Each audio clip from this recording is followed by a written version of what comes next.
Hello दोस्तों, स्वागत है आप सभी का हमारे इस चैनल गुड्डू की गाइड पर। एनसीईआरटी महा टेस्ट सीरीज एमसीक्यू का आज यह क्लास 6 हिस्ट्री चैप्टर नंबर 7 का यह वीडियो है, एमसीक्यू वीडियो। और इसके पहले 6 चैप्टर का एमसीक्यू हम लोगों ने कर चुका है।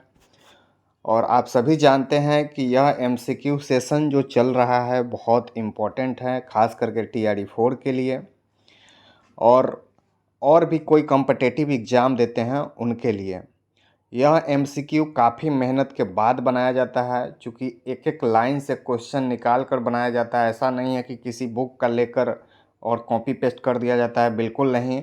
आप देख सकते हैं एनसीईआरटी अगर आप पढ़ते होइएगा, पढ़ के अगर इस सेशन को अटेंड करते होइएगा या अटेंड करने के बाद भी अगर पढ़ते होइएगा तो आप वहाँ देख पाते होइएगा कि हम एक एक लाइन से क्वेश्चन निकालते हैं जो इम्पोर्टेंट होता है। अगर आप चैप्टर पढ़कर भी इस टेस्ट को लगाते हैं तो बहुत अच्छी बात है। आपका खुद का जांच भी हो जाएगा, टेस्ट भी हो जाएगा। और अगर बिना पढ़े लगाते हैं तो इसके बाद अगर आप उस चैप्टर को पढ़िएगा तो आपका इंटरेस्ट और जग जाएगा और ध्यान से आप उसको पढ़ पाइएगा। तो ये दोनों कंडीशन में आपके लिए बहुत ज़्यादा लाभदायक होने वाला है। यह हिस्ट्री का चल रहा है, आने वाले दिनों में ज्योग्राफी का स्टार्ट होने वाला है, फिर पॉलिटी, फिर इकोनॉमिक्स और फिर साइंस। इस तरह से एमसीक्यू सेशन चलेगा। तो आप सभी इस सेशन का लाभ लीजिए। बात करें आज प्रश्नों की तो आज टोटल 26 प्रश्न हैं इस चैप्टर से, और 26 प्रश्न आप लोगों को करना है और स्व मूल्यांकन आप लोगों को करना है। तो जैसे ही हम क्वेश्चन बोलेंगे, ऑप्शन बोलेंगे, आप लोग या तो सादा पेपर लेकर बैठिए, उस पर अपना आंसर लिख लीजिए, नहीं तो आंसर सोच लीजिए। और देन हम जब आंसर बताते हैं तो आप लोग देख सकते हैं कि आपका सोचा या लिखा गया आंसर सही हो रहा है या गलत हो रहा है। इससे आपको एक आइडिया लग जाएगा कि आपका 25 या 26 प्रश्न में कितने क्वेश्चन आप खुद से सही कर पा रहे हैं। तो चलिए शुरुआत करते हैं और देखते हैं पहला question class 6 chapter number 7 history का, जिसका नाम है अशोक एक अनोखा सम्राट जिसने युद्ध का त्याग किया। चलिए पहला क्वेश्चन देखते हैं। अशोक के दादा कौन थे? क्वेश्चन है अशोक के दादा कौन थे। आपके सामने ऑप्शन ए है चंद्रगुप्त मौर्य, ऑप्शन बी है बिंबिसार, ऑप्शन सी है इनमें से कोई नहीं।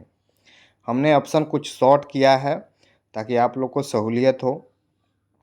चलिए इसकी राइट आंसर की बात करें तो इसका राइट आंसर हो जाएगा आपको ऑप्शन ए, चंद्रगुप्त मौर्य को क्या कहा जाता है? अशोक के दादा कहा जाता है। चंद्रगुप्त मौर्य के पुत्र थे बिंदुसार और बिंदुसार के बेटा थे अशोक। चलिए दूसरा क्वेश्चन देखते हैं। चंद्रगुप्त मौर्य को राजा बनाने में किसने सहायता की थी? आपके सामने ऑप्शन ए है अशोक, ऑप्शन बी है कौटिल्य, ऑप्शन सी है इनमें से कोई नहीं। और राइट आंसर की बात करें तो राइट आंसर हो जाएगा मेरे दोस्त ऑप्शन बी, कौटिल्य। कौटिल्य ने जो है वह चंद्रगुप्त मौर्य को राजा बनाने में मदद की थी, सहायता की थी। तो राइट आंसर क्या हो जाएगा? Option B. चलिए नेक्स्ट क्वेश्चन देखते हैं। क्वेश्चन नंबर है तीसरा। अर्थशास्त्र के लेखक कौन हैं? आपके सामने ऑप्शन ए है रविकृति, ऑप्शन बी है वानभट्ट, ऑप्शन सी है चाणक्य जिसको कौटिल्य भी बोलते हैं। आप लोग आंसर सोचिए। और इसका राइट आंसर की बात करें तो 3 नंबर का राइट आंसर क्या हो जाएगा? तो ऑप्शन सी, यानी चाणक्य जो हैं, जिनको कौटिल्य के भी नाम से जाना जाता है, इन्होंने ही अर्थशास्त्र पुस्तक की रचना की थी और यही थे जो चंद्रगुप्त मौर्य की सहायता करके उनको राजा बनाए थे। चलिए चौथा नंबर क्वेश्चन देखते हैं। उत्तरी भारत से दक्षिणी भारत जाने में कौन सा एक स्थान पड़ता था उस समय? आपके सामने ऑप्शन ए है तक्षशिला, ऑप्शन बी है उज्जैन, ऑप्शन सी है कंधार, ऑप्शन डी है इनमें से कोई नहीं। राइट आंसर की बात करें तो इसका राइट आंसर क्या हो जाएगा? राइट आंसर हो जाएगा ऑप्शन बी, यानी उज्जैन जो है वह उत्तर से दक्षिण जाने के क्रम में पड़ता था, यह एक स्थान है। चलिए 5 नंबर क्वेश्चन देखते हैं। 5 नंबर क्वेश्चन क्या कह रहा है? 5 नंबर क्वेश्चन कह रहा है कि निम्नलिखित में से कौन सा एक अशोक का अभिलेख नहीं है? आपके सामने ऑप्शन ए है रामपुरवा, ऑप्शन बी है दिल्ली टोपरा, ऑप्शन सी है धौली, ऑप्शन डी है इनमें से कोई नहीं। और राइट आंसर की बात करें तो इसका राइट आंसर क्या हो जाएगा? 5 का डी, यानी इनमें से कोई नहीं। तो यह राइट आंसर हो जाएगा 5 नंबर क्वेश्चन का, यानी यह जितने भी नाम आप देख रहे हैं रामपुरवा या दिल्ली टोपरा या धौली, यह सभी अशोक के अभिलेख हैं। रामपुरवा तो बिहार में ही पड़ता है, दिल्ली टोपरा आपको मेरठ में पड़ता है, और धौली जो है उड़ीसा साइड में पड़ता है। चलिए 6 नंबर क्वेश्चन देखते हैं हम लोग। और 6 नंबर क्वेश्चन कह रहा है कि मौर्य प्रशासन में सबसे बड़ा पद कौन सा था? आपके सामने ऑप्शन ए है अमात्य, ऑप्शन बी है सम्राट, ऑप्शन सी है राजकुमार, ऑप्शन डी है इनमें से कोई नहीं। और 6 नंबर की राइट आंसर की बात करें तो राइट आंसर ऑप्शन बी हो जाएगा, यानी अमात्य जो होते थे, सम्राट जो होते थे वह सबसे बड़ा होते थे, सबसे बड़ा पद सम्राट ही होता था। चलिए नेक्स्ट क्वेश्चन देखते हैं। 7 नंबर, अर्थशास्त्र के अनुसार उत्तर पश्चिम किस वस्तु के लिए प्रसिद्ध था? तो अर्थशास्त्र के अनुसार उत्तर पश्चिम किस लिए प्रसिद्ध था? तो आपके सामने ऑप्शन ए है सोना, ऑप्शन बी है चांदी, ऑप्शन सी है कंबल, ऑप्शन डी है इनमें से कोई नहीं। राइट आंसर आप लोग सोचिए। और 7 नंबर की राइट आंसर की बात करें तो ऑप्शन सी, यानी कंबल जो है वह राइट आंसर हो जाएगा, क्योंकि उत्तर पश्चिम के क्षेत्र में कंबल वस्तु बहुत ज़्यादा प्रसिद्ध था, और इसकी चर्चा कौटिल्य के पुस्तक अर्थशास्त्र में की गई है। दोस्तों यह सेशन आप अगर कर रहे हैं तो यकीन मानिए एनसीईआरटी पर आपकी पकड़ बहुत अच्छा से मजबूत हो जाएगा, और आप लोग कहिएगा कि सच में यह सेशन हमारे लिए काफ़ी लाभदायक रहा है, क्योंकि आप लोग खुद देख रहे होइएगा हमने वैसे क्वेश्चन को उठाने का काम किया है जो एनसीईआरटी में बहुत महत्वपूर्ण रूप से दिए गए हैं। चलिए 7 नंबर क्वेश्चन देखते हैं। 7 नंबर हो गया। 8 नंबर देखते हैं। अनियमित रूप से वसूले गए पैसे को मौर्य प्रशासन में क्या कहा जाता था? अनियमित रूप से जो पैसे वसूले जाते थे, ऑप्शन ए है कर, ऑप्शन बी है नजराना, ऑप्शन सी है गिफ्ट, ऑप्शन डी है इनमें से कोई नहीं। और राइट आंसर आप लोग बताइए। अगर राइट आंसर की बात करें तो राइट आंसर क्या हो जाएगा? 8 का राइट आंसर हो जाएगा ऑप्शन बी, यानी नजराना जो है, नजराना होता था आपको जो अनियमित रूप से वसूला जाता था उसको नजराना बोलते थे, और कर क्या होता था? तो कर नियमित रूप से वसूला जाता था उसको कर बोलते थे। चलिए 8 नंबर क्वेश्चन का आंसर हो गया। अब 9 नंबर देखते हैं। टोटल मैंने बताया है 26 प्रश्न है, पूरा प्रश्न आप लोग देखिएगा, बहुत ज़्यादा लाभ होगा। चलिए 9 नंबर क्वेश्चन देखते हैं। मेगास्थनीज किसका दूत था? आपके सामने ऑप्शन ए है सेलुकस, ऑप्शन बी है चंद्रगुप्त मौर्य, ऑप्शन सी है कौटिल्य, ऑप्शन डी है इनमें से कोई नहीं। और 9 नंबर की राइट आंसर की बात करें तो ऑप्शन इसका क्या हो जाएगा? ऑप्शन ए सेलुकस निकेटर के दूत कौन थे? मेगास्थनीज। तो राइट आंसर ए के साथ चला जाएगा। चलिए 10 नंबर क्वेश्चन देखते हैं। मेगास्थनीज के अनुसार शोभा यात्रा में मौर्य शासक किस धातु की पालकी का प्रयोग करते थे? आपके सामने ऑप्शन ए है चांदी, ऑप्शन बी है सोना, ऑप्शन सी है लोहा, ऑप्शन डी है तांबा। और राइट आंसर की बात करें तो 10 नंबर का राइट आंसर हो जाएगा ऑप्शन बी, यानी सोना की पालकी का उपयोग करते थे शोभा यात्रा में मौर्य शासक। किसके अनुसार? मेगास्थनीज के अनुसार। मेगास्थनीज ने कौन पुस्तक लिखा? इंडिका। चलिए 10 नंबर हो गया। 11 नंबर क्वेश्चन हम लोग देखते हैं। गलत वाक्य को चुनना है, गलत वाक्य को चुनिए।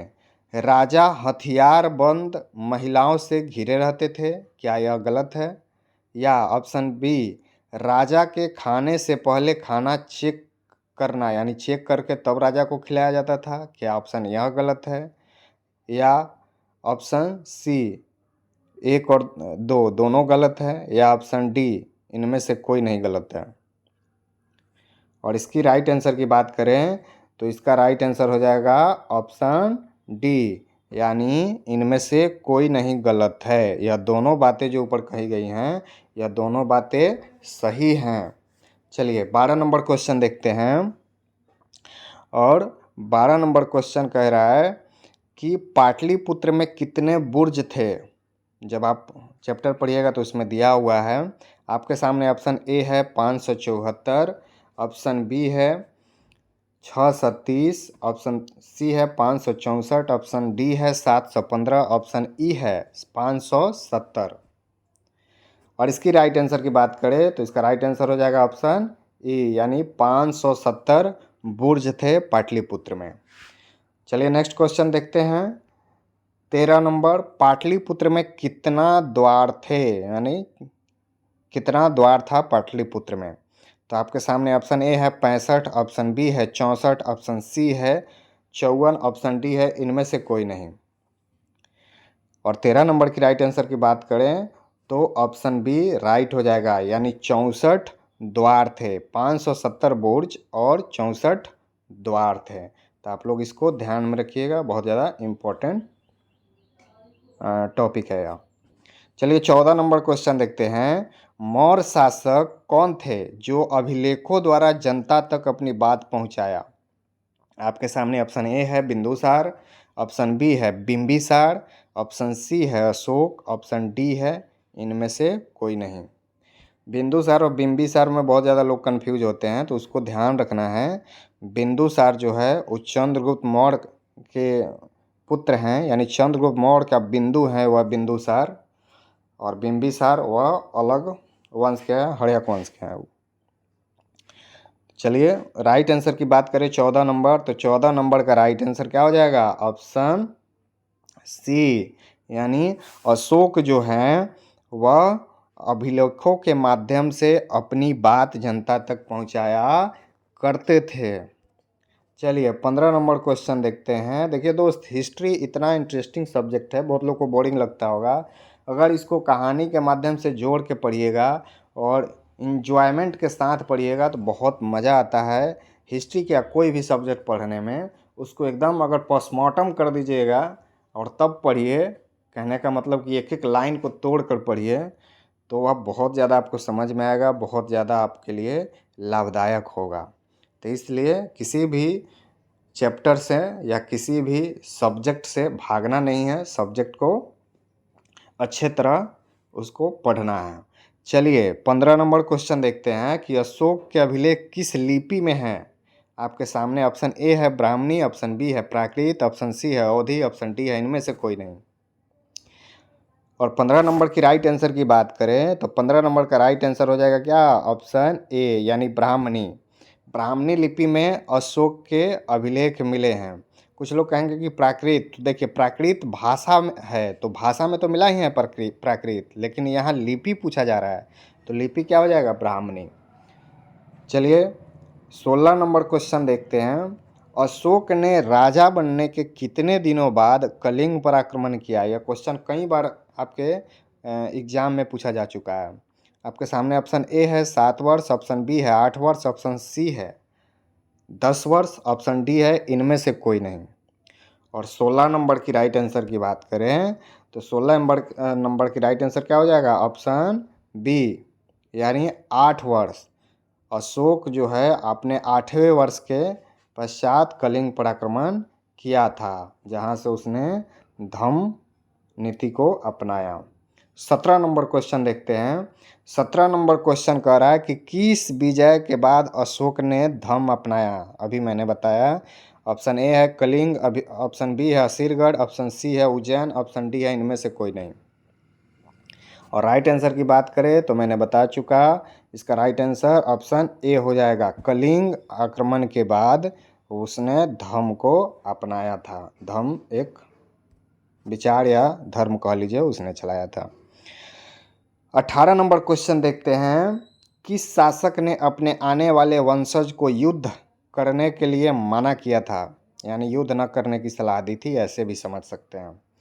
आपके सामने ऑप्शन ए है चंद्रगुप्त मौर्य, ऑप्शन बी है समुद्रगुप्त, ऑप्शन सी है अशोक, ऑप्शन डी है इनमें से कोई नहीं। और राइट आंसर की बात करें मेरे दोस्त, तो इसका राइट आंसर क्या हो जाएगा? 18 नंबर का राइट आंसर हो जाएगा आपको ऑप्शन सी, यानी अशोक जो है जब कलिंग पर आक्रमण करता है उसके बाद इनका विचार बदलता है युद्ध के प्रति, और इन्होंने युद्ध छोड़ने की बात करते हैं, और साथ ही बोलते हैं कि मैं ऐलान करूंगा कि हमारे आने वाले वंशज भी युद्ध के चक्कर में ना पड़े, चूँकि इससे बहुत ज़्यादा हानि होती है। चलिए 19 नंबर क्वेश्चन देखते हैं। पॉलिश वाले सांड की मूर्ति जो राष्ट्रपति भवन में रखा गया वह किस स्थान से प्राप्त हुआ है? एक सांड की मूर्ति मिली जो राष्ट्रपति भवन में वर्तमान में रखा गया है, वह किस स्थान से प्राप्त हुआ है? आपके सामने ऑप्शन ए है लौरिया, ऑप्शन बी है रामपुरवा, ऑप्शन सी है कलिंग, ऑप्शन डी है इनमें से कोई नहीं। और 19 नंबर की राइट आंसर की बात करें तो option B Rampurwa right answer हो जाएगा। रामपुरवा स्थान से वो समझिए कि आपको सांड की मूर्ति प्राप्त हुई है जो वर्तमान में राष्ट्रपति भवन में रखा गया है। चलिए 20 नंबर क्वेश्चन देखते हैं। धम्म में पूजा और कर्मकांड की आवश्यकता थी या नहीं? आपके सामने ऑप्शन ए है हाँ, ऑप्शन बी है पता नहीं, ऑप्शन सी है नहीं। आपको राइट आंसर बताना है। तो 20 नंबर की राइट आंसर की बात करें तो ऑप्शन सी इसका राइट हो जाएगा, यानी धम्म में पूजा और कर्मकांड की प्रधानता नहीं थी। अशोक द्वारा धम्म नीति चलाया गया था। चलिए 21 नंबर क्वेश्चन देखते हैं। 21 नंबर क्वेश्चन कह रहा है कि अशोक ने धम्म प्रचार के लिए अधिकारियों को कहाँ कहाँ भेजे? आपके सामने ऑप्शन ए है सीरिया, ऑप्शन बी है मिस्र, ऑप्शन सी है ग्रीस, ऑप्शन डी है श्रीलंका, या ऑप्शन ई है एक से अधिक। और 20 नंबर की राइट आंसर की बात करें तो ऑप्शन ई इसका राइट हो जाएगा, एक से अधिक। एक से अधिक क्या? इनमें से जितने भी ये नाम आप देख रहे हैं, सीरिया हो गया, मिस्र हो गया, ग्रीस हो गया, श्रीलंका हो गया, सभी के पास अशोक ने अपने मंत्री या यूँ कह लीजिए अधिकारियों को भेजा था धम्म नीति के प्रचार प्रसार के लिए। तो राइट आंसर इनमें से एक से अधिक हो जाएगा। चलिए 22 नंबर क्वेश्चन देखते हैं। अशोक के बारे में यह उपदेश कि उनके धर्मादेश आज भी हमें एक ऐसी भाषा में बात करते हैं जिन्हें हम समझ सकते हैं और जिनसे हम बहुत कुछ सीख सकते हैं। यानी अशोक के बारे में जो यह कोटेशन दिया गया है, यह किसके द्वारा दिया गया है? आपके सामने ऑप्शन ए है पंडित जवाहरलाल नेहरू, ऑप्शन बी है महात्मा गांधी, ऑप्शन सी है सुभाष चंद्र बोस, ऑप्शन ई है डी है इनमें से कोई नहीं। बहुत अच्छा कोटेशन है, इसको ध्यान में रखिएगा कि उनके धर्मादेश यानी अशोक के बारे में चर्चा हो रही है। आज भी हमें एक ऐसी भाषा में बात करते हैं जिन्हें हम समझ सकते हैं और जिनसे हम बहुत कुछ सीख सकते हैं। और इसका राइट आंसर की बात करें तो इसका राइट आंसर क्या हो जाएगा? ऑप्शन ए, यानी पंडित जवाहरलाल नेहरू जो हैं इसके बारे में बोले थे। ये कोटेशन इन्हीं का है। चलिए नेक्स्ट क्वेश्चन देखते हैं। 23 नंबर क्वेश्चन। चीन की दीवार बनाने का लक्ष्य क्या था? आपके सामने ऑप्शन ए है उत्तरी सीमा की पशुपालक से रक्षा करना, या ऑप्शन बी है दक्षिणी सीमा की रक्षा करना, या ऑप्शन सी है दोनों की रक्षा करना, या ऑप्शन डी है इनमें से कोई नहीं। और 23 नंबर की राइट आंसर की बात करें तो 23 नंबर का राइट आंसर क्या हो जाएगा? ऑप्शन ए, यानी उत्तरी सीमा की पशुपालक से रक्षा करने के लिए चीन की दीवार का निर्माण चीन के शासकों ने किया था। चलिए देखिए बहुत मेहनत लगता है भाई हाथ से लिख कर आप लोग के सामने लाने में और एक एक पॉइंट को इसमें इंगित करने में, इसलिए आप जितने भी एस्पिरेंट बंधु देख रहे हैं इस सेशन को, अगर आप नए हैं तो चैनल को सब्सक्राइब ज़रूर कर दीजिएगा और हो सके तो आप इसको लाइक करके शेयर भी कर दीजिएगा ताकि मेरा भी मोटिवेशन बना रहे और इम्पोर्टेंट टॉपिक को आपके सामने लाकर कराया जा सकता है। चलिए 24 नंबर क्वेश्चन देखें। तो 24 नंबर क्वेश्चन कह रहा है चीन की दीवार कितनी लंबी है, उसकी लंबाई पूछ रही है। आपके सामने ऑप्शन ए है 6400 किलोमीटर, ऑप्शन बी है 8000 किलोमीटर, ऑप्शन सी है 7400 किलोमीटर या ऑप्शन डी है इनमें से कोई नहीं। 24 नंबर का राइट आंसर आप लोग बताइए। तो 24 नंबर का राइट आंसर की बात करें तो ऑप्शन ए इसका राइट हो जाएगा, यानी लगभग 6400 किलोमीटर चीन की दीवार की लंबाई है। यह इम्पोर्टेंट फैक्ट है, इसको तो खास करके ध्यान में रखिएगा, हो सकता है कि TRD4 में इसको उठा लिया जाए। चलिए 25 नंबर क्वेश्चन देखते हैं। पुष्यमित्र शुंग कौन था? आपके सामने ऑप्शन ए है गुप्त सेना नायक या ऑप्शन बी है मौर्य सेना नायक या ऑप्शन सी है शक सेना नायक या ऑप्शन डी है इनमें से कोई नहीं। और 25 नंबर की राइट आंसर की बात करें तो 25 नंबर का राइट आंसर हो जाएगा मौर्य सेना नायक, यानी गुप्त पुष्यमित्र शुंग जो थे वह मौर्य सेना नायक थे। तो राइट आंसर क्या हो जाएगा? Option B. चलिए 26 नंबर क्वेश्चन और आज के सेशन का या यूँ कहें कि आज चैप्टर 7 का यह अंतिम प्रश्न है। आप लोग इसको देखिए कि सातवाहनों ने कितने वर्षों तक शासन किया था। मौर्य के बाद सातवाहन भी शासन किए थे, तो वही सातवाहन के बारे में पूछ रहा है कि कितने वर्षों तक शासन किया था। आपके सामने ऑप्शन ए है 300 वर्ष तक, ऑप्शन बी है 600 वर्ष तक, ऑप्शन सी है 400 वर्ष तक, ऑप्शन डी है इनमें से कोई नहीं। और इसका राइट आंसर की बात करें तो इसका राइट आंसर हो जाएगा ऑप्शन सी, यानी 400 वर्ष तक लगभग सातवाहनों ने शासन किया हुआ था इस भारतीय उपमहाद्वीप पर। तो यह 26 प्रश्न थे। आप लोग अपना देख सकते हैं कि कितना आप लोगों ने सही किया, और यह सेशन का प्रश्न आप लोग देखकर लग चुका होगा कि कितना इम्पोर्टेंट प्रश्न था। इसलिए आप लोग इसको पूरी तरह देखिए। आने वाले दिनों में मैं और भी सब्जेक्ट का लाने वाला हूँ, और बहुत जल्द हम एक लाइव सेशन भी स्टार्ट करने वाले हैं जिसमें जनरल प्रश्न जो PYQ के रूप में जो प्रीवियस ईयर प्रश्न होता है आपको BPSC में पूछा जाता है या पूछा गया है, जो जितने भी पूर्वालोकन टाइप का प्रश्न है, चाहे जो भी सब्जेक्ट हो, ज्योग्राफी हो, हिस्ट्री हो, पॉलिटी हो या केमिस्ट्री हो, बायो हो या फिजिक्स हो, इन तमाम सब्जेक्ट का हम एक लाइव सेशन लेंगे। लाइव सेशन चालू करने वाले हैं जो सब्जेक्ट वाइज अलग अलग दिन होगा, और सिर्फ उसमें प्रीवियस ईयर क्वेश्चन हम पूछेंगे। वो चाहे टीचर में भी पूछा गया है वो भी प्रीवियस ईयर चलेगा। तो आप लोग इस हमारे चैनल से बने रहिए, और हम दावा करते हैं कि अगर आप इस चैनल को फॉलो किए तो प्रैक्टिस में कहीं से कोई दिक्कत आपको नहीं आएगी। आप इतने क्वेश्चन का प्रैक्टिस कर लीजिएगा कि लगभग 70% आपको तैयारी तो यहीं से हो जाएगी। 30% आप स्वाध्याय से उसको पूरा कर सकते हैं, या कहीं कोचिंग वगैरह करते हैं तो वहाँ से कर सकते हैं। लेकिन अगर दोनों आप कर रहे हैं, यानी इस सेशन को भी देख रहे हैं, स्वाध्याय भी कर रहे हैं और या कहीं कोचिंग भी कर रहे हैं, तो यकीन मानिए TRD4 में आपकी एक सीट कहीं नहीं जा रही है। चूँकि यह सेशन खास करके मैं इतना मेहनत करके लाता हूँ, आप लोग खुद देखिएगा। अगर चैप्टर पढ़ते हैं उसमें से क्वेश्चन लिखना, उसके उस हिसाब से ऑप्शन क्रिएट करना, ताकि जो लोग हैं जो इस टेस्ट को दे रहे हैं उनको लगे कि हाँ सही आसानी से आंसर पता नहीं चले, उस टाइप से ऑप्शन को सेट किया जाता है।